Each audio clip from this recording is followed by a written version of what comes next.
women to guard their right to privacy, how critical and perhaps delicate it has become for them? Like I always say, law can only only go as far and not further. Law, there is a limitation to what one can do with law, certainly. And privacy, see, I think that the nature and the definition of our of social, I mean, not the social media, but of our day-to-day lives on social media, that has considerably changed over the last few decades, with different tools coming into place. We earlier we had Facebook, and now there's Twitter, Facebook, Instagram, and so on and so forth. And the law has tried to keep itself updated with that, but what is at stake here is that although the law has tried to keep itself updated with the changes in life and the changes in society and the changes in reality, it has not really percolated down to the law enforcement agencies. It has not really percolated down to our judicial officers. A lot of training needs to be done. A lot of sensitization needs to be done.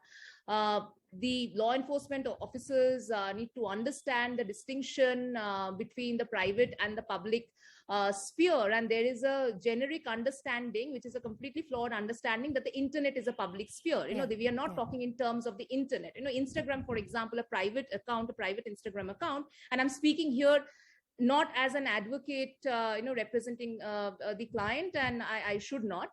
But I'm speaking as generally, if you ask me of my legal opinion, and there is a distinction between internet in a generic sense and social media like Instagram or Facebook, and there is a certain manner in which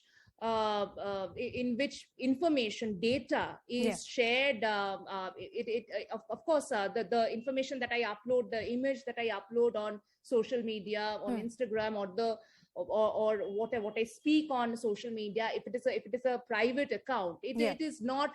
It should not be subject to the same scrutiny as if it were if it was something update, something on an open blocks sphere, for example. So the law has moved, but I mean, the law, if one looks at the changes in the IT rules, the law has tried to kind of catch up, but not but not so far. And the law enforcement agencies and our judicial officers, I think it's just a matter of opinion. I think it is there's a far more catching up to do. Far more catching up to do. Broadly and legally speaking, to what extent can institutions, say education institutions in this case, control your individual choices of dressing, how you appear in public? I mean, inside the institute one can understand, but outside, to what extent can they have any degree of control? An institutional norm, even if many institutions, they do have their the code of conduct as far as dress codes go, dress codes, hostel hours, and so on and so forth. But an institution, we have to remember that an educational institution is not, even if it's a private institution, it is discharging a public function. So its codes, its rules cannot be arbitrary, they cannot be discriminatory. It's as fundamental as that. So an institutional logic that you will be aware of the Pinjra Tod, in Delhi campuses, an institutional logic that suggests that university spaces, hostels, for that matter, should have different curfew hours for women, for the women residents as opposed to their male residents. Of course, it smacks of arbitrariness. It smacks of discrimination, and that is something that needs to be taken care of at the institutional level. I don't know how much law can do, of course, unless someone is like taking that particular offensive policy to the court.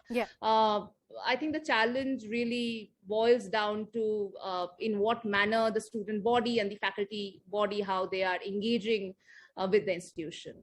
is hoping for a more equitable legal, fraternity and also a society in which we all live in. Thank you, Jhuma, for joining us on the broadcast and getting us that perspective.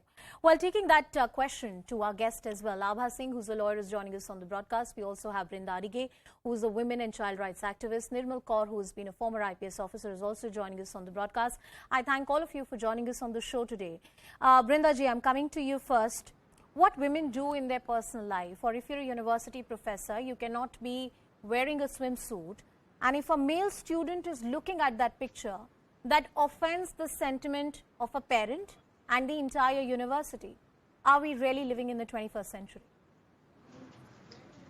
We are in the 21st century, certainly, but it is bizarre on the part of the parent to make a complaint of this nature instead of actually talking with her son. How did the son get access to those photos? I'm sure he would have bought it from somebody. Yeah. And if this son has got access to this photographs and has been watching it, is this son of hers, that student, not watching anything else? Because we know that on TV, on movies, on social media, name it, wherever it may be, you have these kind of photos that are galore. And is she going to control all of that? Who is she trying to control? And a college like St. Xavier's calling itself premier, what is their retrograde, regressive, misogynistic thinking and behavior? It is a teacher during college. In college, she did not do anything like that. She has gone out, she has gone for a swim, and of course she will wear a swimsuit. She can't wear a sari or a salwar kameez and go around swimming. And like she explained, this is a private account. So I'm sure she has no students on her account.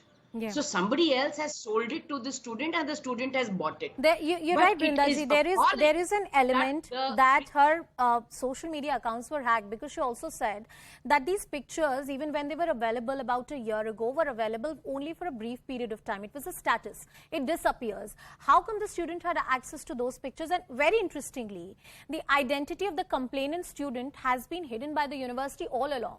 The complainant professor doesn't really know about it.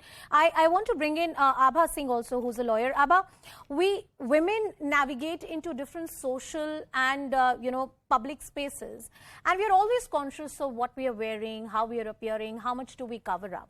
The male gaze is a very real aspect of life in the South Asian subcontinent here, and also here in India. But the male gaze cannot be stretched to a point where your conduct is criminalized. I think that's exactly what has happened in this case. Absolutely. In fact, if you see, voyeurism was made an offense, 354D, that if you're watching a woman in her private action, in fact, in a place where you should not be watching, that has been made an offense. But in this case, if I come specifically, I would call this teacher a victim. Yes. Because even if she put her the swimming costume picture, that was in her private capacity outside office hours, and that was in her personal space. And if it gets stolen, if it gets hacked, you have to take her as a victim, not someone who's flamboyant if you try to say that she's a teacher and she should be prim and proper. Secondly, if the code of conduct when she joined the appointment, were these do's and don'ts mentioned in her job profile, that she's supposed to behave like this? If she's not supposed to, if these were not mentioned,